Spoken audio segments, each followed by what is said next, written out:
Je suis Maude Ravenel et bienvenue à Direction Culture. Aujourd'hui, je me trouve avec Olivier Lamarre, un artiste multidisciplinaire qui n'a pas peur des défis. Et là, justement, son nouveau défi, c'est qu'il participe au Festival international de la chanson de Grimby. Salut Olivier! Salut Maude! Là, on est dans ta voiture aujourd'hui. Tu as décidé de nous inviter ici. Pourquoi? Pourquoi dans ta voiture? Bien, l'auto, c'est plein d'affaires pour moi. Là. Cet été, je m'en vais à Granby, comme tu as dit, donc il va y avoir de la route. Et c'est symbolique pour moi. J'ai composé beaucoup de musique dans mon auto, en fait. J'y repensé là, en s'installant, là, que quand j'avais 16, 17, 18, là, avec des amis, on pouvait s'installer dans l'auto, puis vraiment comme pousser les bancs, puis faire de la musique. Le son est bon, l'ambiance est cool. C'est la deuxième fois que tu participes au Festival international de la chanson de Grimby. Pourquoi as-tu souhaité participer à nouveau? Question de timing. Moi, à chaque année, je voyais cette offre-là passer, mais bon, je m'inscrivais pas. Mais là, je sors un album, puis j'ai passé l'année à réaliser un album l'année passée. Là, je commence à le sortir. Il y a eu l'appel au concours. J'ai dit « OK, go, pourquoi pas ». Puis j'ai été pris en audition. J'étais allé à l'audition, j'ai été pris à l'audition. Fait que des demi-finales s'en viennent au mois d'août. Tout ça va sortir, l'album, plus comme au complet, va sortir à l'automne. Donc, bon timing. Le Festival international de la chanson de Grimby, c'est loin d'être seulement un simple concours. Il y a plusieurs ateliers, il y a plusieurs autres choses autour de ça. Énormément. Au total, on est là, les participants, environ 12-13 jours. C'est rempli d'ateliers. C'est des grosses journées avec des horaires. Puis on a des ateliers de chant, ateliers avec mon metteur en scène pour le show, directeur musical, mais aussi des trucs sur la business, sur les droits d'auteur, par exemple. Il y a des ateliers brise-glace, il y a toutes sortes d'affaires là, pour vraiment souder. Là, puis l'équipe, bon, par expérience, de l'avoir déjà fait une fois, là, je sais que l'équipe, ça devient vraiment une famille. Là. C'est une belle gang. Puis à la fin, on est en compétition, mais on est content quand quelqu'un gagne, même si on veut gagner. Là, tout le monde aimerait ça. On voudrait que tout le monde gagne, là, finalement. T'sais. Et ce nouvel album, je crois que tu arrives avec une proposition vraiment nouvelle, qui est différente.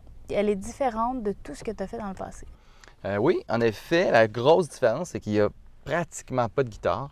Vraiment pratiquement pas. Là. Sur tout l'album, il y a une chanson qui a de la guitare vraiment tout le long, puis une autre qui en a un petit peu.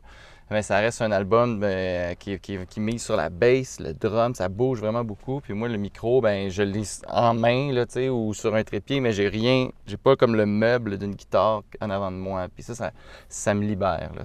C'est très, très cool sur scène, je trouve, d'être libéré de ça. Là, t'sais. Et sur ce nouvel album-là, le son est aussi différent de ce que tu as fait auparavant. Oui, ça a beaucoup de mordant, il y a des vitesses rapides, parfois ça verse un peu dans le post-punk, new wave, ça vient rejoindre un peu, là, moi j'ai commencé la musique dans le punk, là, alors ça ramène cette espèce d'énergie-là, il y a de la distorsion dans des basses des fois, ma voix aussi, a toujours été très en avant-plan, mais là, elle est en avant-plan avec il y a un mordant qui n'est pas le même. Les textes aussi, j'ai été puisé dans d'autres zones de mon inconscient. Ça amène des types de textes que j'aurais pas écrits avant nécessairement. Donc, ouais, c'est très, très nouveau pour moi. À bord de ma voiture, j'accélère pour être sûr. L'autoroute ou l'avenir me le dira. Une femme qui n'a pas d'heure se colle à ma hauteur et s'assure bien entendu que je la vois. Elle me fait du charme, je risque le drame, je pars et je longe le récif. Puis pourquoi tu as eu envie d'aller justement aux antipodes à ce point-là? Qu'est-ce qui t'a amené vers ça? Bien, ça n'a pas été un choix. Ça s'est juste fait. Moi, je suis toujours en train de faire des ateliers ou de la recherche sur moi-même. Puis j'ai voyagé beaucoup dans mon inconscient après avoir fait plusieurs ateliers avec Paul Pelletier, qui est une comédienne. Puis... En fait, les effets de ces ateliers-là que j'ai suivis avec elle, ils ont commencé comme 6 mois plus tard. Je suis sorti de ces ateliers, c'était comme un peu weird, puis j'ai oublié ça. Mais finalement, vraiment, là, comme 6 mois plus tard, je commençais à ressentir les effets de tout ça. Puis de mon inconscient est sorti énormément de sujets d'adolescence, des contextes comme le dépanneur, l'automobile, justement, qui revient. Ça s'appelle le fracas des âmes innocentes.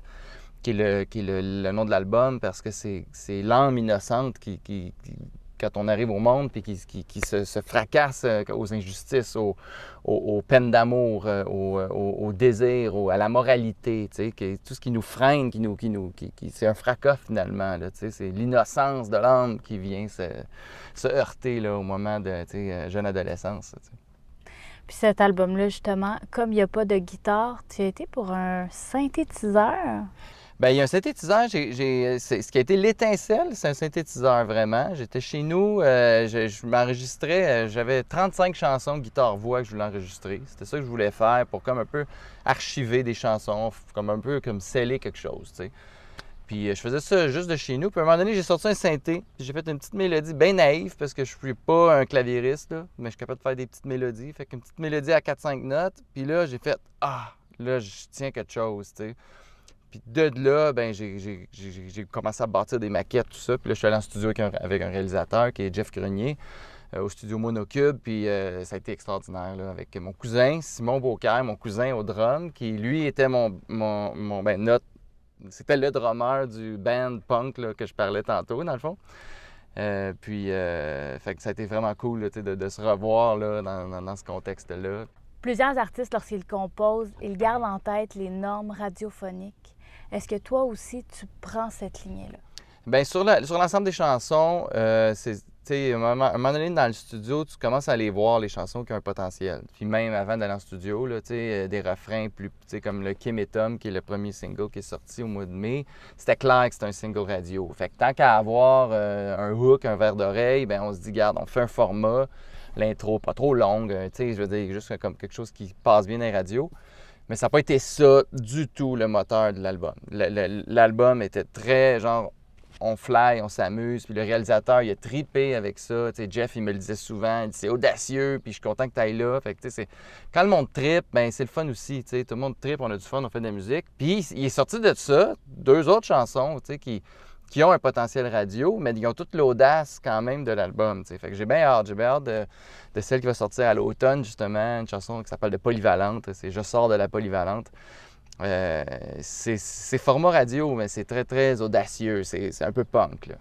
C'est un album qui rappelle beaucoup ton adolescence. Est-ce que nous aussi, lorsqu'on va l'écouter, l'album, on doit un peu se remettre dans nos années d'adolescent pour vraiment bien saisir? J'ai l'impression que ça va se faire. Ça va se faire tout seul. Les images sont simples, sont claires. En tout cas, c'est mon souhait. Le monde le recevront comme ils veulent. Mais c'est ce que je ressens. Que je pense que les gens vont pouvoir plonger dans leur adolescence aussi. Kim et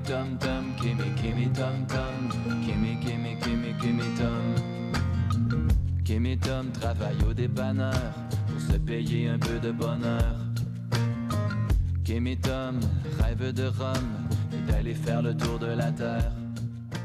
Donc, pour ceux qui veulent aller voir Olivier Lamar à la demi-finale du Festival international de la chanson de Grimby, ce sera le 14 août au Palace de Grimby. Et sinon, surveillez son album « Le fracas des âmes innocentes » qui sortira à l'automne prochain. Exact.